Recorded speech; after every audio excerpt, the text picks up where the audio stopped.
మీకు తెలిసినా తెలియకపోయినా ఓసారి అలా అంటే చాలు. అందుకే శ్రీశైల సుప్రభాతానికి ఉన్న గొప్పతనం ఏమిటంటే నామముల యొక్క ప్రస్తావన చాలా ఎక్కువగా ఉంటుంది.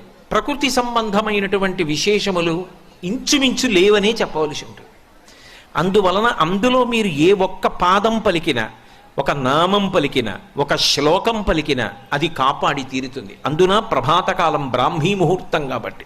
అందుకే శంభో సురేంద్రనుత శంకర శూలపాణి చంద్రావతంశ శివ శర్వ పినాకపాణి గంగాధర క్రతుపతే గరుడధ్వజాప్త శ్రీమల్లికార్జున విభో తవ సుప్రభాతం.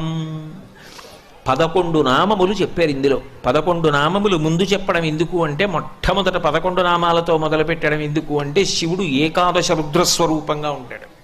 అందుకని